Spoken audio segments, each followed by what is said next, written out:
Hi ladies and gentlemen, it's been a few months actually since I put up a video, and in reality there will be this video and three more, kind of in a series.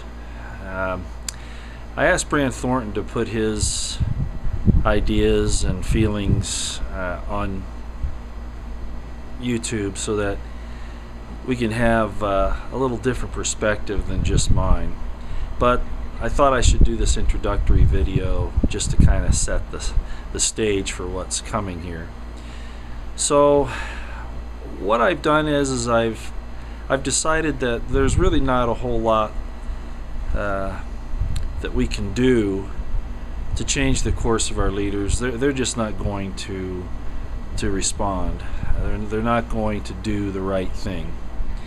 And unfortunately, 3 to 6%, while historically that's been able to make a difference in the world, like in the Revolution, 1776, and things like that. The fact of the matter is the surveillance state and the apparatus that the state has in place is now made that almost impossible, and the weapon systems and those types of things. I'm not saying this to be presenting it from a defeated point of view, because I am an idealist in a lot of ways, but because I think it has to be practical.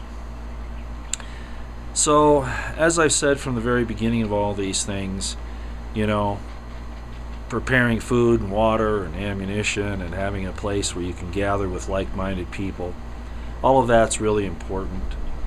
And of course, I've been trying to lean more towards our spiritual preparations, that however you see God in whatever situation you find yourself, that you will seek guidance from that supreme being. And really the change has to be in our hearts and in our minds. The administrations and operations of our faith are minuscule compared to what's in our heart and in our mind, because as you know, I'm a follower of the Judeo-Christian tradition. I call myself a Jamesian Christian, for lack of a better term. And that's really not that important for you. What is important is that I hold steadfastly to the perfect law of liberty. And that's really what the gospel was about, the perfect law of liberty. And the sacrifice that the man that I consider to be my spiritual father and my great grandfather, yes, I do believe he had children. He would have to have, or they would have made an accusation against him. That would have been one of the major accusations against Jesus, for him not being the Messiah, or at the very least even a rabbi, if he weren't married. So I do believe that, and I didn't get this from Dan Brown's novel or anything else. This was my own independent study I came up with years ago. So at any rate, what I'm saying is that, you know, that teacher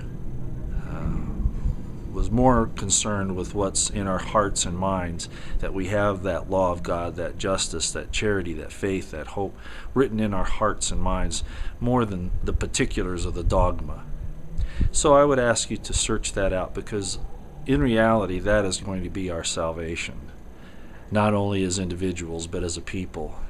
I don't think the nation is savable, but a new nation will be born of this, and will be, I think, a godlike nation once all of this is over with. So what is this video series going to be about? Well, in the description box below I've listed some links. Some of you by now should have heard about it. If you haven't, you need to find out about the Jade Helm operation that the Special Operations Command is going to conduct in several southwestern states, two of which they list as hostile states, and this is something new that's never been seen before. They're listing Texas and Utah as hostile. Now, whether or not that's for exercise purposes or not, to even bring that up as such is wrong. And this isn't about attacking or going after Muslims or even a garden plot mission of civil disturbances. This is about taking over those states militarily, using unconventional warfare tactics. And it says that. If it was a civil disturbance operation, it would say that. It doesn't say that.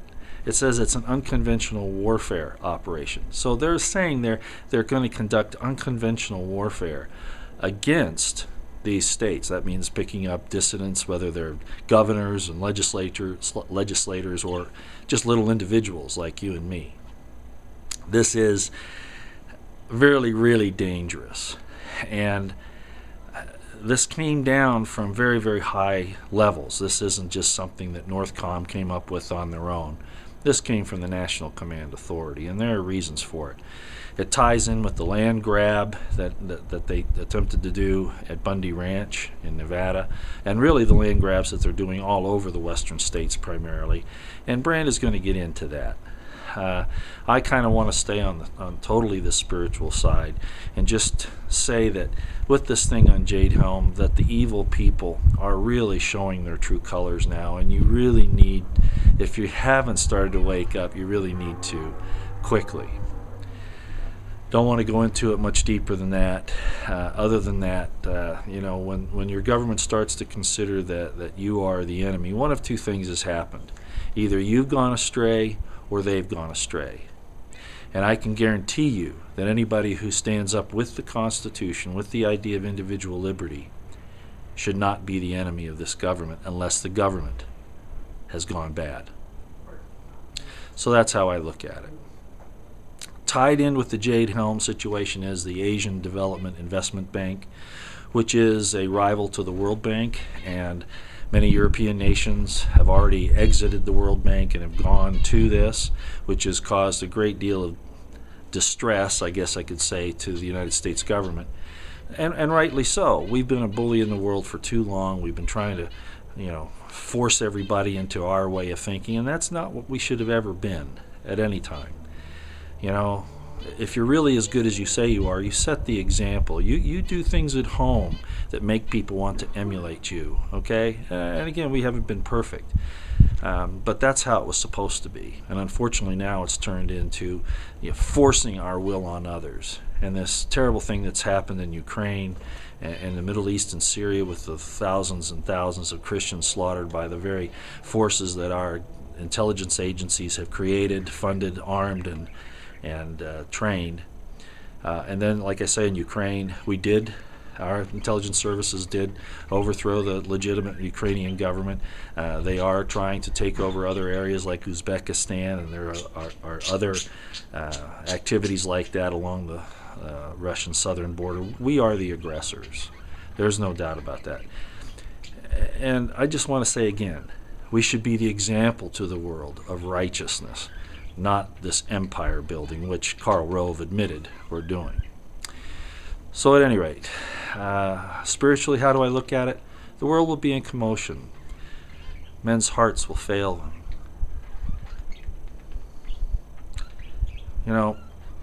If you believe in the sacrifice of the person called Jesus Christ, then you know that the individual sins of all of us, as long as we try to do the best we can and repent and try to get better, are going to be forgiven. God said He'd take care of that.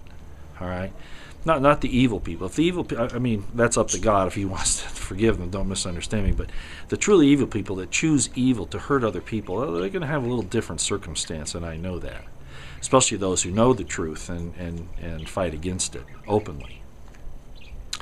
But what God's really after in these last days is that He wants to thrash the nations.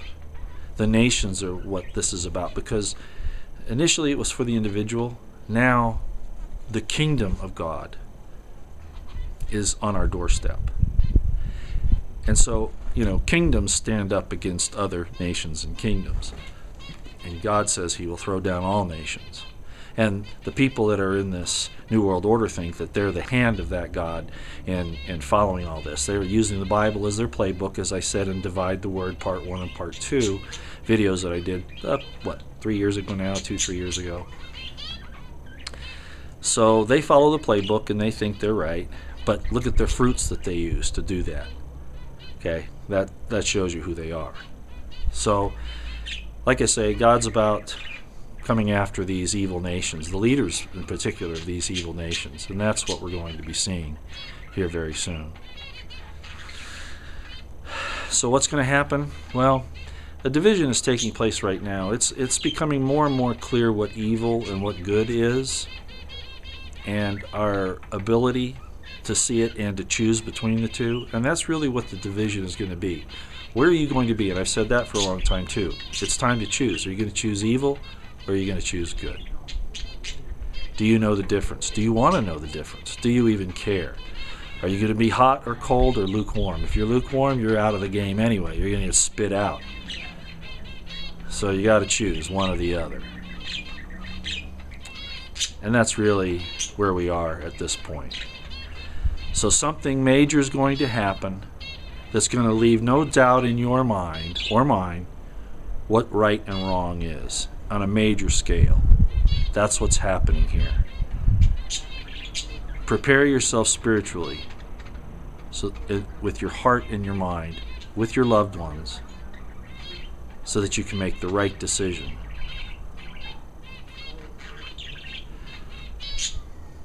I won't get any deeper into it than that for right now. As I said, the links for Jade Helm are below. There are a couple of other links down there. I did a show with Pete Santilli here the other day. The link for that's below as well. I'm about, I don't know, maybe an hour into it, I think. I'm not exactly sure. The whole program, I think, is worth listening to. My interview is only about 45 minutes or so. But I think the whole program is worth listening to. So anyway, I'll leave that with you. Please watch this video, which you already are, and the other 3 that are coming up. I want you to kind of get Brand's perspective on this, because I think it is absolutely imperative. Choose you this day who you will serve. As for me and my house, and I haven't got much house left. You make stands like this, and people have a tendency to flee. And I'm probably not the easiest person to get along with all the time, but I have love in my heart. That I do. So I will choose, and I hope my house will choose, to serve the Lord.